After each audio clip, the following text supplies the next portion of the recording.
prices for license plates and driver's licenses effective November 1, 2024.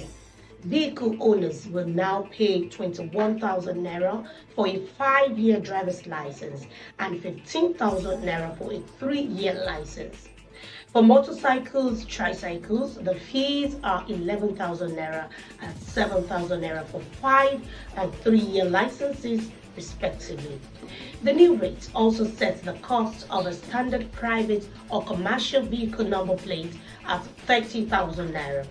Fancy plates will now cost 400,000 naira, motorcycle plates 12,000 naira, and dealer plates 100,000 naira. The federal government has urged Nigerians to seek permission before using the national anthem. According to Malam Lanre Isa Onilu, Director General of the National Orientation Agency, he emphasized the agency's role in safeguarding Nigeria's national symbols and clarified that the Nigerian flag's correct colors are emerald green, white, and emerald green. The Nigerian National Petroleum Company Limited, NNPCL, has increased petrol prices to 1,030 naira per litre at outlets nationwide, up from 898 naira. This follows the NNPC's decision to end its exclusive purchase agreement with Dangote Refinery, allowing other marketers to buy petrol directly with prices set on a willing buyer, willing seller basis. In response, the Nigerian Labour Congress has demanded an immediate reversal of the hike, citing the worsening economic conditions. NLC President Joe Ajero criticized the government's frequent price increases while the minimum wage remains unimplemented. The federal government has approved Dangote Refinery as the exclusive supplier of jet AI fuel for Nigerian airlines. Aviation Minister Festus Keyamo announced the decision, noting that airline operators have agreed to this agreement, supported by its endorsement, with a capacity of 650,000 barrels per day. The refinery's designation comes as the government recently implemented a Naira for crude deal with Dangote, aimed at reducing pressure on foreign exchange. The federal government has also approved marketers to lease fuel directly from Dangote Refinery, bypassing the Nigerian National Petroleum Company Limited. Marketers can now negotiate terms with the refinery, which the government says will create a more competitive market and streamline the petroleum supply chain. Nigeria health workers under the Joint Health Sector Unions and the Assembly of Healthcare Professionals have given the federal government a 15-day ultimatum to address their welfare issues or face an industrial action. This was communicated in an October 9, 2024 memo to the Coordinating Minister of Health, Professor Mohammed Patek, titled Notice of 15 Days Ultimatum and Resumption of Suspended Strike Action. The National Drug Law Enforcement Agency has clarified that married women will be required to present approval letters from their husbands when applying for visas to travel outside Nigeria. Reports surfaced on Thursday about this new stipulation as part of updated visa requirements, which also includes the submission of a passport photograph. The policy has sparked outrage, with critics arguing it reflects outdated views on women's rights and could restrict their freedom to travel. Former Vice President Atiku Abubakar has sharply criticized the Tinubu's administration's management of Nigeria's fuel subsidy. In a tweet on Thursday, Atiku referred to Tinubu as T-Pain, attributing the country's economic crisis and rising inflation to his policies, which are severely affecting Nigerians. He expressed concern that despite the increasing hardship, Tinubu seems indifferent to the struggles of the citizens.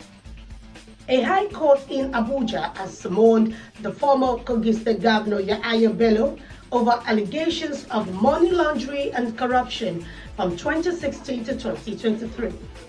Justice Miriam Anei issued the summons which charges Bello with violating the penal code for criminal breach of trust and processing property obtained unlawfully. The case linked to the Economic and Financial Crimes Commission was made public on October 3, 2024. In the first half of 2024, the federal government of Nigeria generated 103.7 billion naira from electronic money transfer levies, marking a 7.55% increase from 96.44 billion naira in the same period in 2023. According to the Central Bank of Nigeria Statistical Bulletin, this growth reflects the rising adoption of digital payment platforms and electronic transactions among Nigerians and businesses. The electronic money transfer levy was introduced in the Finance Act 2020 to capitalize on the increasing use of electronic funds transfers in Nigeria. And away from that, humanitarian workers and locals are warning of worsening hunger and malnutrition among internally displaced people in northeastern Nigeria due to the ongoing Boko Haram conflict, which began in 2009. While organizations like the World Food Programme provide aid, many remain unreachable, trapped in conflict hotspots. The insurgency has resulted in at least 35,000 deaths and 2.1 million displacements, according to United Nations agencies. Moving on to stories outside Nigeria, on Friday, the leaders of Kenya and IT called on international partners to fulfill their commitment to the UN-backed peacekeeping mission in IT, which is facing a budget shortfall set to run out in March 2025. Kenya, leading the mission against gang violence, has deployed nearly 400 officers, joined by around 20 police and soldiers from Jamaica. However, these numbers fall far short of the 2,500 personnel promised by various countries, including Chad, Benin, Bangladesh, and Barbados. Kenya President William Ruto announced plans to send an additional 600 officers next month. And finally on the news, South Africa's President Cyril Ramaphosa will not face criminal charges related to a hidden cash scandal revealed over 2 years ago.